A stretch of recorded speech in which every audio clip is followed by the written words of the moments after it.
Assalamualaikum warahmatullahi wabarakatuh.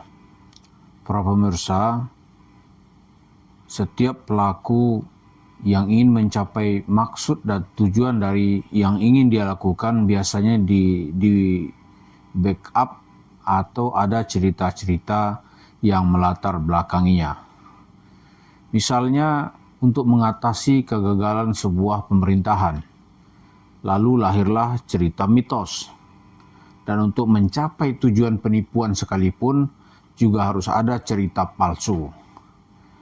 Dalam sejarah kita lihat misalnya cerita Nyi Roro Kidul. Bagi masyarakat di pantai selatan itu dianggap sebuah cerita yang sangat heroik sebagai penguasa di lautan. Sebenarnya cerita Nyi Roro Kidul itu baru muncul setelah kegagalan Raja Mataram Sultan Agung di dalam perang melawan Company di Batavia pada tahun 1628. Setahun kemudian dilakukan lagi penyerangan ke Batavia, ternyata juga berakibat kekalahan, yaitu pada tahun 1629. Akibat dari kekalahan ini, penguasa atau kerajaan Mataram di saat itu kehilangan kontrol ekonomi di sepanjang jalur Pantura. Lalu untuk menutupi kelemahan ini, karena jalur Pantura secara ekonomi sudah dikuasai oleh Belanda.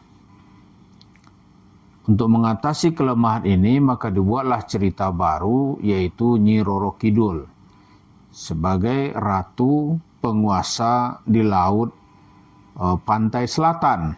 Jadi biarkanlah kalian mengambil pantai utara, yang penting kami masih punya pantai selatan. Lalu ditambahkan dengan cerita Nyi Roro Kidul itu perempuan cantik yang memakai pakaian hijau. Nah, siapa yang memakai pakaian seperti itu di pantai? Apakah di Parangtritis atau di Pelabuhan Ratu itu bisa membawa sial. Dia bisa tenggelam di lautan. Begitu turunan atau uraian dari cerita-cerita mitos tersebut. Sebenarnya ya kalau kita lihat itu adalah upaya pemerintah untuk menutupi kegagalannya menyerang apalagi mengalahkan Belanda di Batavia. Lalu apa hubungan cerita ini dengan Yusuf Mansur? Sebenarnya untuk membangun sebuah mitos, ya Yusuf Mansur itu memang sangat jago sekali. Untuk menjanjikan bagaimana mendapat duit, orang merasa tidak tersinggung dan orang merasa tidak dirugikan. Harus ada cerita-cerita palsu, cerita mitos. Misalnya cerita sedekah membawa kaya. Itu dieksploitir, orang bersedekah ke Yusuf Mansur itu bisa menjadi kaya. Kemudian cerita berikutnya adalah dikaranglah cerita-cerita.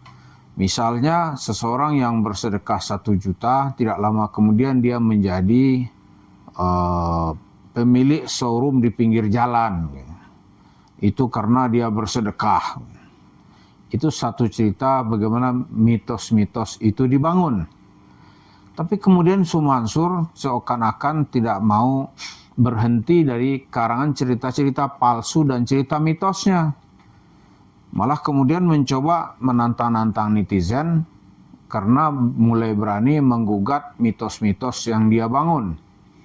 Di antaranya adalah dia telah mengumpulkan duit masyarakat untuk pelaksanaan ibadah umrah yang jumlahnya 7.426 orang. Ditambah lagi setoran untuk pay trade-nya, setiap orang juga harus men-store 6.500. Jadi setiap orang men-store 10 juta untuk bisa berangkat umrah, lalu mendapat member pay trend. Lalu kemana berangkat enggak gitu. Setelah hampir 15 tahun enggak berangkat.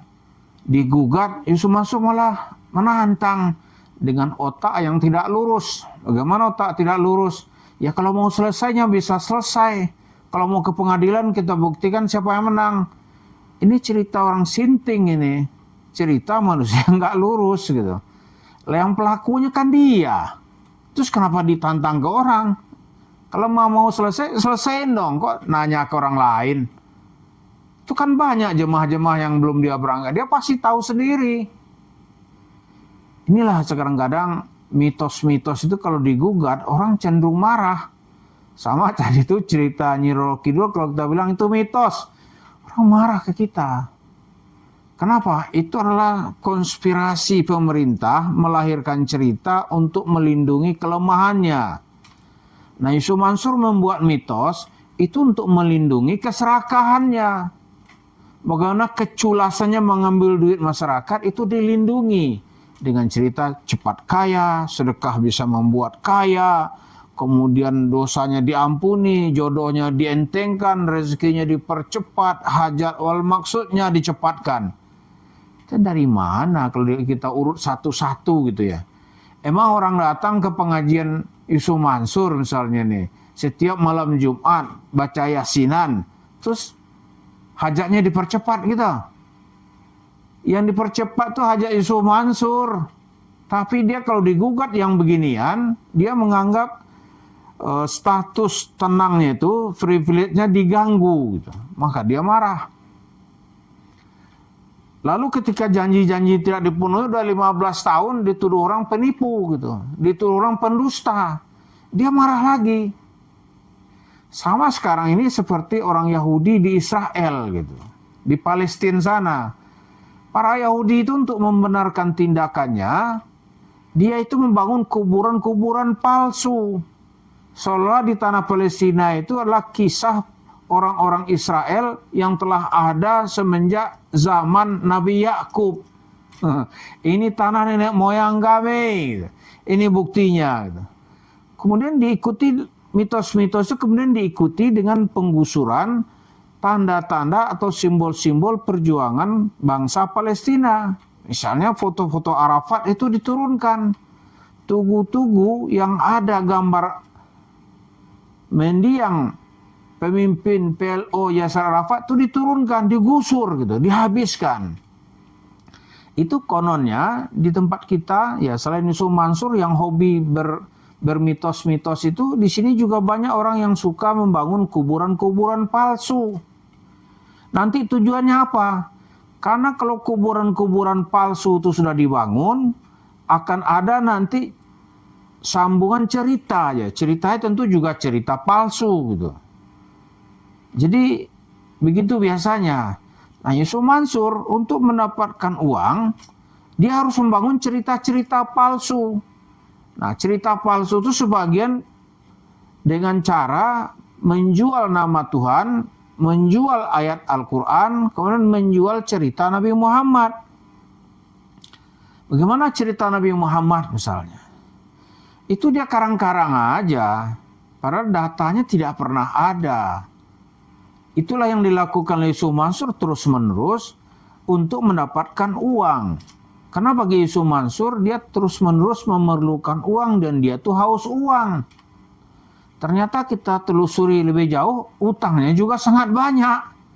Karena tanah-tanah yang dia bayar itu banyak yang belum lunas. Untuk melunasinya kan dia perlu uang cash. Sementara uang yang, katakanlah uang dari masyarakat jamaah Masjid Kota Wisata Cibubur, yang jumlahnya 55 miliar, sebagian besar sudah dia bangunkan ke warung stick and shake. Itu pun dengan cerita mitos, cerita dusta. Cerita dustanya paket bisnis batu bara. Itu dusta aja. Tapi begitu digugat, dia marah. Nah, Yusuf Mansur ini terus-menerus haus duit. Karena kononnya sekarang warung stick itu banyak yang sepi. Nah, sementara dia terobsesi untuk menambah terus warung stick. Tidak ada cara kecuali menambah pemasukan uang. Pemasukan uang yang paling gampang itu adalah dengan cara datang ke masyarakat, ke masjid, lalu cerita yang aneh-aneh, cerita berhalusinasi, cerita ketemu malaikat, cerita berbicara sama Tuhan. Gitu. Padahal itu omong kosong semua. Jadi ciri-ciri penguasa itu, atau ciri-ciri orang yang ingin berbuat dengan tujuan-tujuan melakukan penipuan dan manipulasi, itu biasanya mengarang cerita-cerita. Dalam tingkat yang terkecil, Yusuf Mansur ini adalah orang yang paling doyan mengarang cerita-cerita. Nah, Bahkan buku-buku Yusuf Mansur itu, yang jumlahnya yang sempat kita ikuti ada 18 buku. Itu semuanya penuh dengan cerita-cerita palsu dan dongeng-dongeng yang tidak bisa dipertanggungjawabkan. Jadi itulah cerita Yusuf Mansur yang terus-menerus haus duit untuk menambah warung steak and shake-nya. Walaupun secara fakta warung steaknya ini makin lama makin banyak yang sepi gitu. Sepi kemudian mungkin karena masyarakat mulai tahu ini cerita siapa Yusuf Mansur, sebagian besar mungkin marketnya sudah tidak terkonek dengan selera masyarakat kita. Itulah yang kita lihat, kisah Yusuf Mansur dan kisah di mana-mana itu sama saja. Ketika ingin melakukan penipuan, biasanya dibangun dengan cerita mitos-mitos yang tidak bisa dipertanggungjawabkan. Terima kasih. Assalamualaikum warahmatullahi wabarakatuh.